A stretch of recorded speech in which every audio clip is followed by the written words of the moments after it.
The good old times.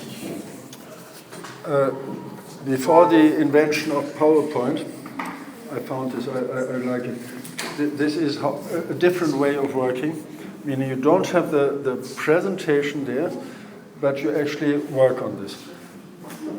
There's always this point of you work together, meaning there are 1, 2, 3, 4, 5, 6 people standing and climbing up, and of course they are not, well, most likely they are writing, somebody else tells them what to write, but as you see, they are actively involved and doing this stuff themselves as well. So it is about collective work.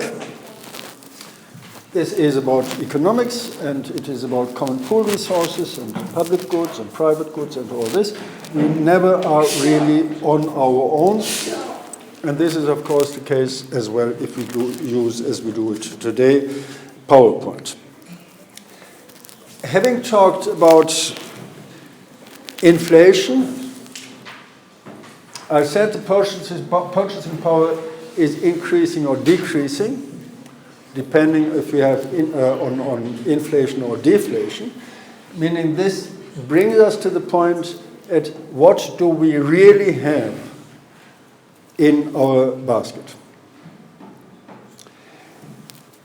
It helps us as well to understand the real interest rate.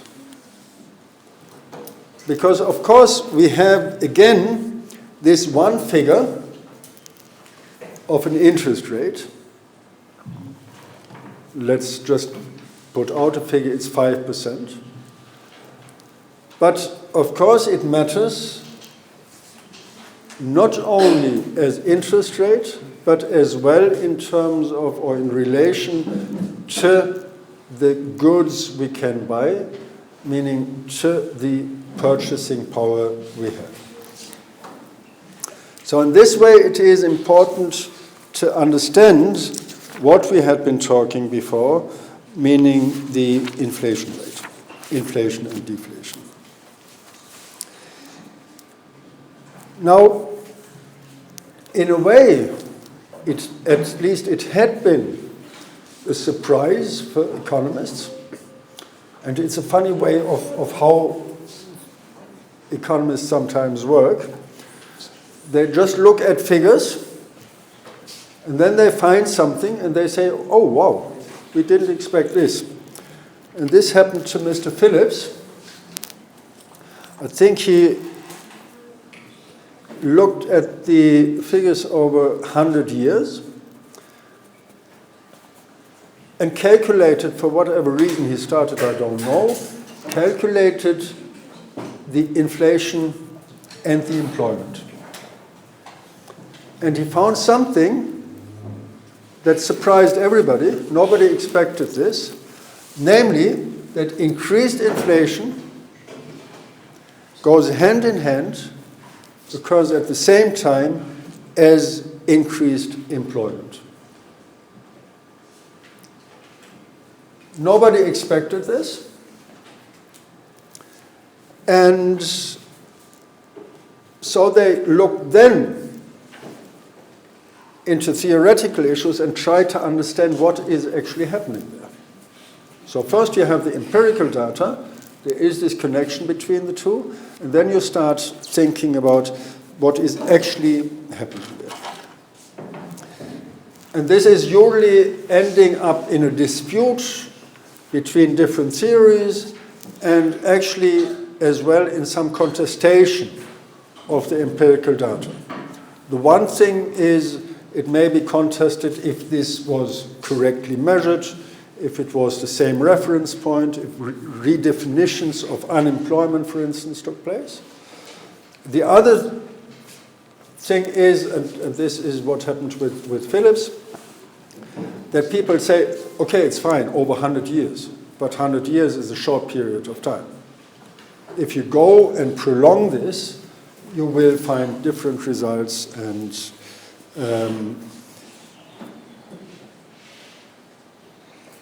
you have a different explanation, actually.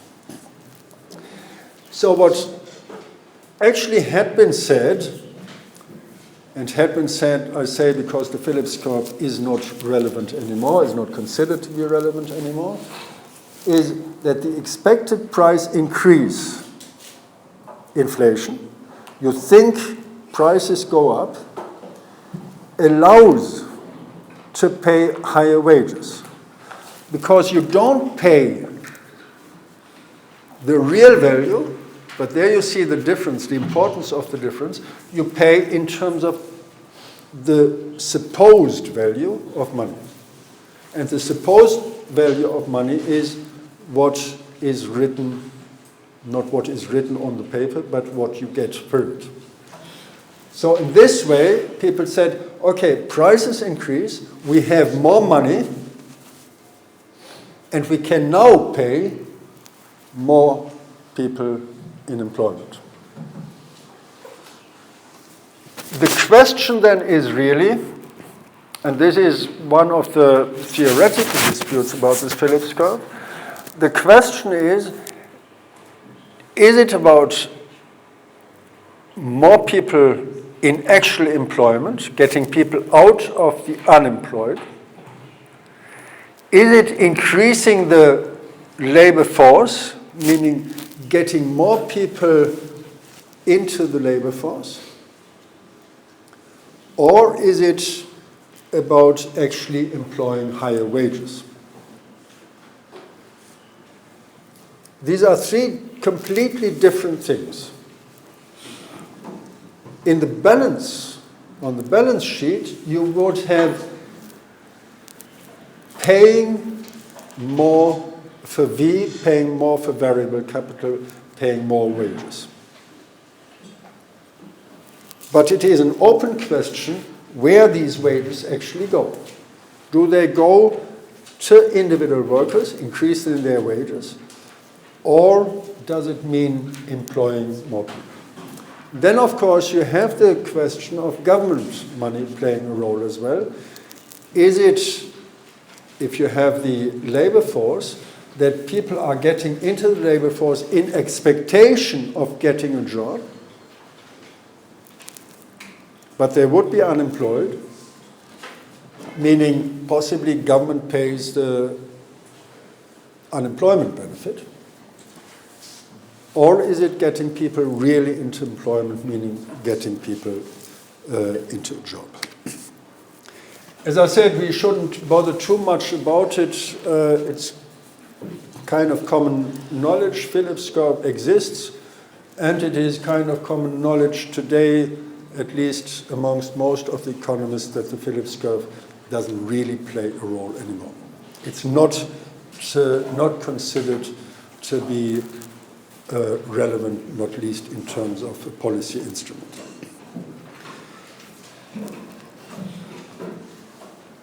How to steer the entire process?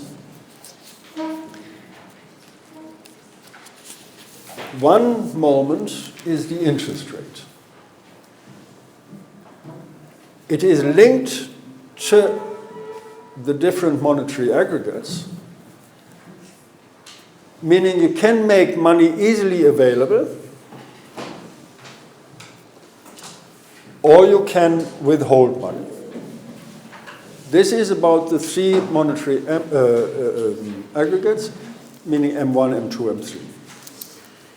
If you have money in M1, this is easily available. It's there.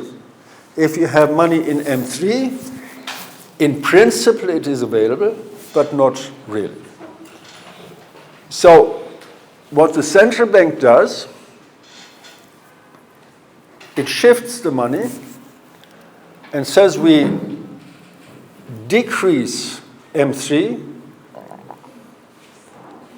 and decreasing M3 does not mean we just spend the money and give it as donation to somebody or whatsoever, but what we do is we shift it from M3 to M2 and to M1. So in this way, we decrease our reserves, we decrease our security. But the challenge, the problem is still, If it is in M1, it doesn't really mean anything. It's still in the bank. It's still in the account. Now, what can we do? We can change the interest rate, and this can have two effects. On the one hand, we say actually we do not shift money from M3 to M2 and M1, but we pay a higher interest rate to you as private customers, as business customers, to give the money to the bank. So we take it out of the circulation and get it into the leave it in the circulation, available for others. So you give the money to the bank has it and can give it to somebody else for consumption, for investment. In this way, it's a shift within the amount of money that is there. And the other way is that, of course, the interest rate can be used to make money cheap. So the opposite effect, that you say, because I want you to take the money, I decrease the interest rate, I make money in inverted commas, I make it cheap to borrow money. And of course, this is what everybody does. If you think you need money, if you have to pay much for it, high interest rate, you will refrain from it. You will refrain from taking a loan. If you don't have to pay much money, meaning if the interest rate is low, you will say, okay, this 0.5%, this 1%, this 2.5%, it doesn't matter. I have the money, I can pay it back. If it's about 10%, 12%, of course, this will be more difficult.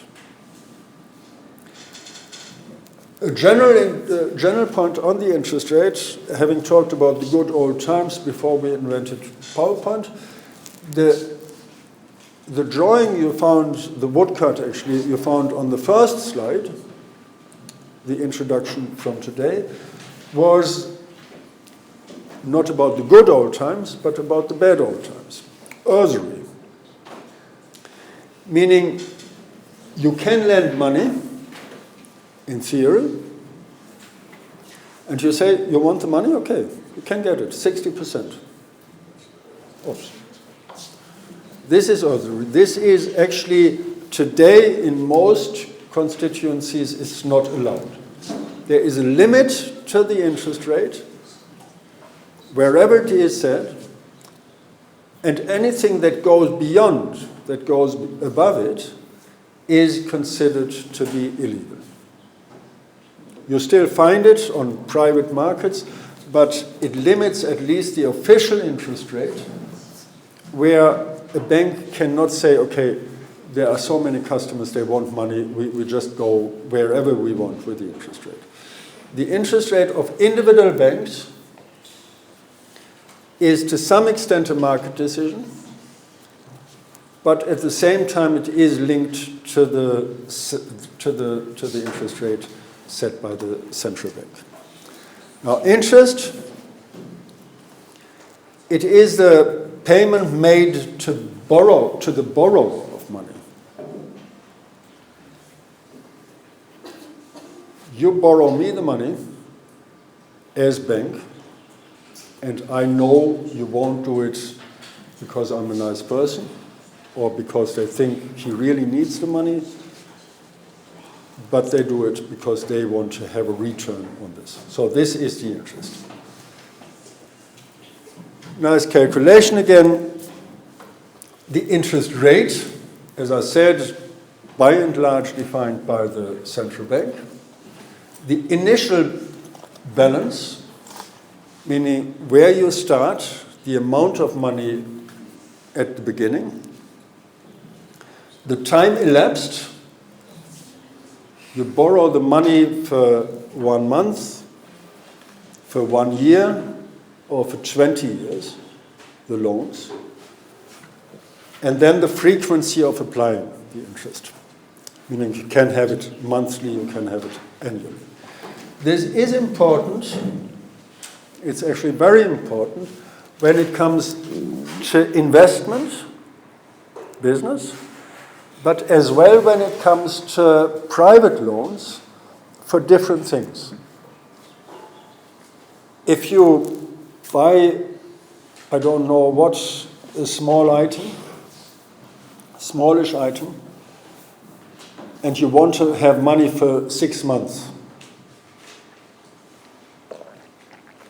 that's a different story than if you buy, for instance, accommodation. This is the usual, this is a separate market in a way of this finance system.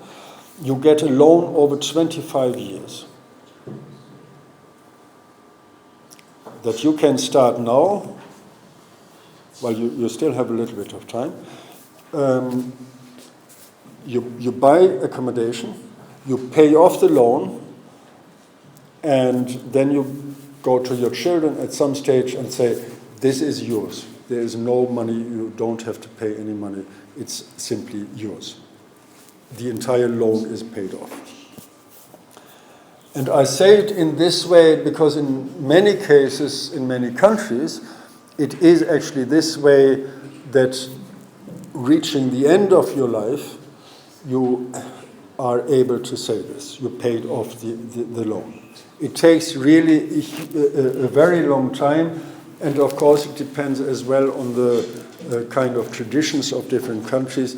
In some countries you wouldn't buy accommodation at an early stage in your life, but you consider buying property at the age of 40, 50. So everything is sorted, you are in a secure position, you can now think about old age, and as part of it is what do you do actually with your money, with your ongoing income, and you think about what is the best I can leave to my children. So in this way, long-term loans over 20, 25 years, even 30 years. And that, of course, has a different interest rate. For the long term, it means, what does it mean and why does it justify this the difference between interest rates? It means actually that the bank knows what is going on, what is the available money, and what is the return. The bank can calculate over 20 years, not over 6 months. This makes a difference.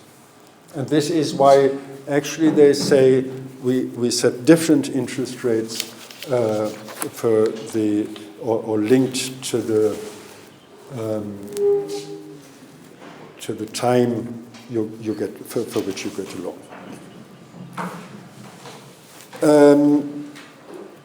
Interest, the interest rate, again a calculation relates to the price, to the inflation rate. This is important, and the actual interest. So interest rate and interest are different, and you have the calculation of the rate. R is 1 plus I, meaning the interest, divided by 1 plus inflation rate, and then deducting 1. This is again something you simply have to learn and where you have to look at what it actually means. Money as a political commodity. I mentioned this when I talked about the central bank as a political institution, even in those cases where it is supposedly neutral. I mentioned these 3 objects, and these 3 objectives are translated into what actually happens with the policies, with the measures the central bank undertakes. Low interest rate, meaning the central bank defines this overall interest rate and may lower it. The idea behind it is it boosts the economic process. In these simple terms, if money is cheap, meaning if the interest rate is low, people will take out money, will borrow money. Casual terminology, it doesn't cost anything, it doesn't cost much. And this means, on the one hand, people will be ready to invest, businesses, and they say, I would like to have this machine, I couldn't buy it up to now, because it's so expensive and I have to pay a huge interest rate. But now, low interest rate, I will buy it because I think it's good, and it is relatively cheap. Meaning relatively cheap, I pay only a little additional amount to what the machine actually costs. The same happens when it comes to private consumption. If you want to buy goods, if you have a steady income, you can be sure that you have the same income next year and the year after, in a long-term perspective. You can say, okay, not paying much for the money I borrow, low interest rate, actually I will buy goods assuming that I am able to repay the money, because it is actually not much that I have to pay in addition. It's completely different to the situation where I have to pay for the good and for the money that allows me to buy the good. We will come back to this liquidity preference at a later stage, even if it's human beings are really not rational beings in some way. Human beings like to have money. And they like to have the money with them in their wallet or somewhere where they can immediately go and say, here is my money. Liquidity preference. In the bank, in the ATM, it's something anonymous. We don't know if the card works, if the machine works, if there's a power cut or whatsoever. We may want the money in the middle of the night, the bank is closed. Liquidity preference. And of course, then liquidity preference as well. It's better to have the money in the bank than to have it invested in something long-term and tell the bank, actually, you can have the money for the next 20 years. I borrow it to you. Liquidity preference means I have it in my current account. I can immediately say, okay, I want the money. And the bank says, of course you can have the money. If not all of you come at one stage. Now, liquidity preference is influenced by the interest rate. And if I get much money for borrowing money to give it into the long-term saving account, I may do so because I get much money, meaning the interest rate is high. At the same time, the other way around, low interest rate, why should I give it to the bank? There is not really any incentive. For a small amount I get every month, I don't do it. So you see this usually as well, actually, literally in the different interest rates paid for the current account, you get a little bit. For the saving account, you get more. And if you have actually a fixed term saving account for 5 years, for 10 years, then the interest rate again increases. Limiting the risk of investment is as well something where if I have a low interest rate, in a way going back to what I said before, it's as well the risk is decreasing. I lose what I invested in. I lose the machine, possibly, hopefully not. Of course, this is always the hope. I don't want to lose anything. But if I invest, I always take some form of risk.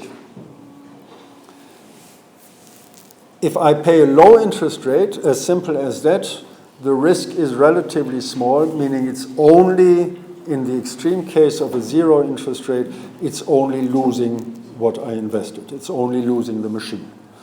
If I have to pay 5% for the loan I got, it means, of course, I lose the machine and the 5%. Because the bank will not say, oh, we are so sorry, you don't have to pay back the full amount. They still want the full amount back. And usually, if you don't have it, they will make sure that they still get it.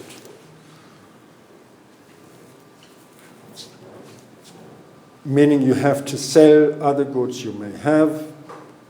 You may have to get another loan to refinance this. That's then getting complicated, but usually the bank will make sure that they will get the money. Now, the next dimension of money as a political commodity is just the opposite, the high interest rate. But there you see something, it's kind of difficult to understand actually, intellectually, because it reflects a strong performance. So in a way, it starts at the end and says, because we are strong with our economy, we can increase the interest rate. So in the first instance, low interest rate, we set incentives for specific behavior. Now you start with a behavior, a strong economy, and then you say we start from there and going the other way around. We increase the interest rate. And this is, of course, relevant for demand and supply. And the next thing is a little bit technical.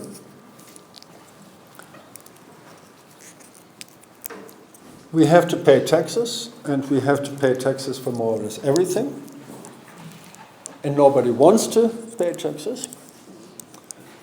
And as we cannot avoid it, we try to ask somebody else to pay for it. Meaning externalization, of course. We try to shift what we have to pay to somebody else. And this is what happens with this here named compensation for tax losses. I lose by the obligation of paying taxes, and I use the interest rate as a means of passing the cost on. As I said, it's a little bit a technical issue, and it is not part of everyday's life, especially on the side of the consumers. I started today talking about money and saying we all know what money is, and then I said we actually don't.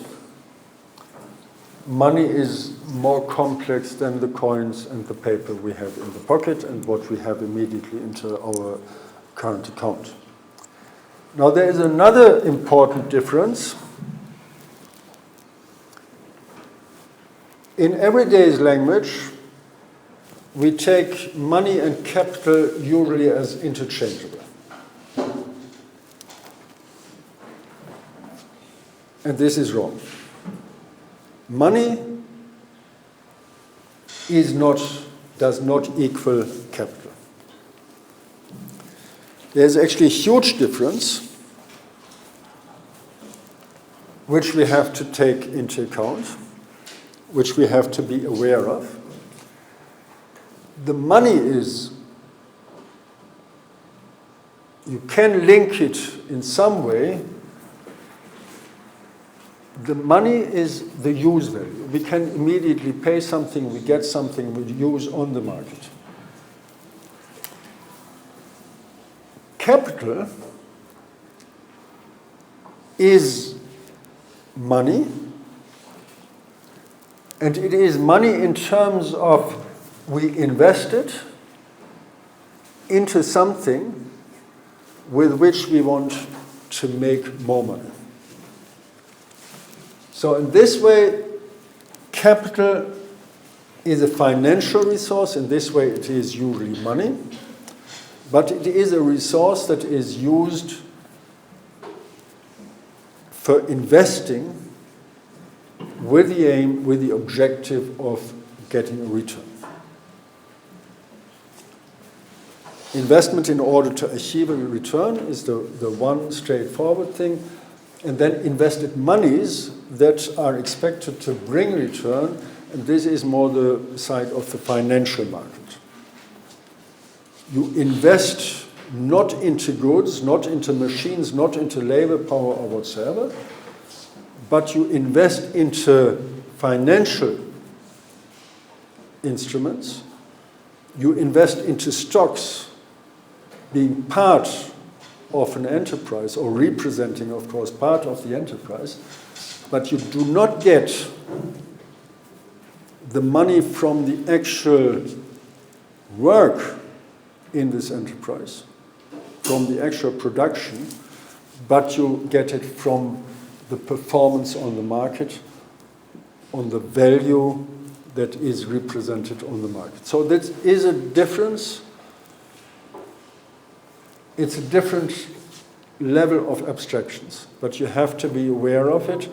It is a different thing if you buy something which you use for production, investment, or investing this money into a financial instrument from which you then hopefully get a return as well. Return remains the same. There is, however, the other difference. Money. This return thing. We don't invest into anything and say we have the money, we invest it in commodities, we produce something, and then we get commodities, and then we get money. And we have had money. We started with money, 1,000 units, and we come back with 1,000 units, and then we say, but it was great fun. It was really, we love to do it. This is what you may do for fun, but as economist, as investor, you shouldn't do it. As investor, you have the money, you buy commodities, you transfer it into capital, buying labor power as commodity, buying machines as commodity, buying raw material. So the money is not money anymore, but now it is capital. In terms of capital goods, in terms of something that goes into the production. What happens as part of this, or as a result of this process of production, is it is adding value. Meaning you get more out of it. This is the little dot there. You invest and you get more out of the process if you did it correctly. This is what the ideal is, this is what the objective is. That it can fail is another thing. That's called bankruptcy. That's called wrong investment. Failed business. And this is, of course, something you don't want. But at the same time, you take the risk and say, okay, it can happen. But the idea is to avoid it. Now you have all this in accounting, meaning you have your balance sheet, and you're not really talking about money. Of course you do. But what it really is about, you talk about assets and liabilities, meaning the capital you have, capital in terms of goods and capital in terms of money, and the liabilities, meaning what you use, but what is not your own in the strict terms. At some stage, you have to pay it back. It can be tomorrow, it can be in 20 years, but it is not yours. So you have this fundamental difference there. The assets, the liabilities, and then you have different assets and different liabilities. And you probably know more about all these doing accounting. That you have, and this is the most fundamental difference, you have the fixed assets, meaning it's not there immediately that you can say, okay, it's there, I can immediately transfer it to something else, in particular machines. And then you have the current assets, which would be, of course, the money you have, but it would be as well, for instance, raw material, that are immediately used as part of the productive process. So this is why I said you know probably more about it, because you have the more detailed, you learned about the more detailed accounting stuff, which I did 20 years ago to forget it at this stage. The same with liabilities. Which, as I said, is basically not your property. It's temporarily your property. It is borrowed by somebody else, but you have to repay it at some stage. This altogether makes the assets in terms of the capital. Whatever you take out of this for private spending, for enjoying life, is not capital.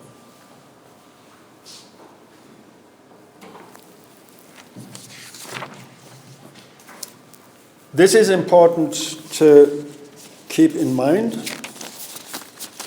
The fundamental difference of money and capital.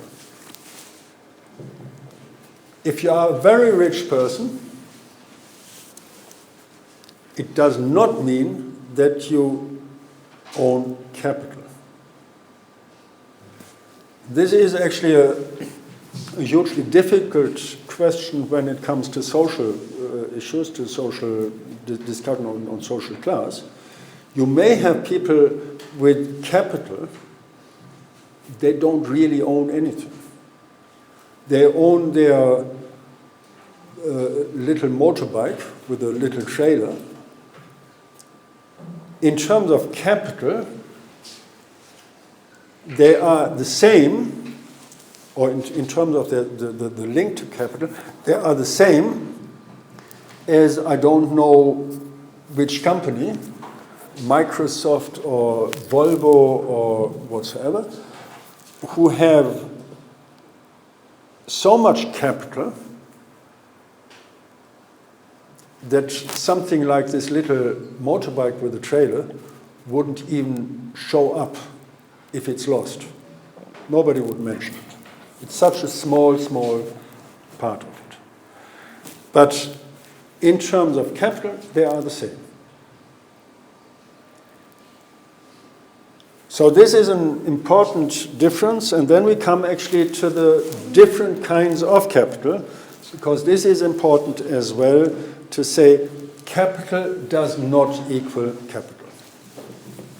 We have had this very general difference between C and V, meaning constant capital and variable capital. Now, Adam Smith was using as well, referring as well to this term of constant capital and fixed capital. And for him, the main issue was that fixed capital are physical assets that are not immediately consumed during the process of production. Especially, as I said, raw material is going immediately into the production, and after the end of the production, it's gone. It's gone, at least it's transformed into another product. You need timber, you have the timber, you build the chair, the timber is not there anymore, but you have the chair. So in this way, it's transformed, physically transformed. The other way, or the other part, is constant capital, which is not immediately used, which is not immediately transformed. Of course, there is something, a tiny part of the machine is as well going into the new product. The timber, you cannot use it again. The machine, you can use over 3 years, over 5 years, whatever the machine is, and whatever the depreciation is. Part of it is going into the new product, but only part. Then you have another, the circulation. That's again a different way of saying it is the money that is immediately going into this circle of the economic process. And furthermore, the variable capital is used again in a very similar way to the fixed capital, to the fixed capital, but now it is going again into the process of production, and the value is transformed and transferred. Then you have this fictitious capital, which is increasingly important, which is the marketable claims to share in future surplus value. This is roughly the money we spend we spend in or invest into the financial markets. So it is important when it comes to investment, as well when it comes to bookkeeping or whatever, to keep in mind that we have the different dimensions of capital.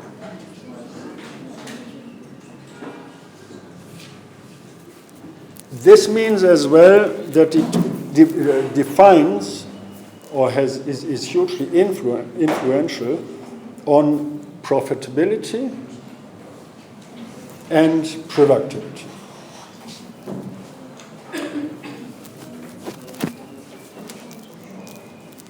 So basically, that's it for today. I don't know, some people are already packing. And I'm lost again. I didn't hear anything. I don't hear anything. But we'll continue then from here next time. Thank you.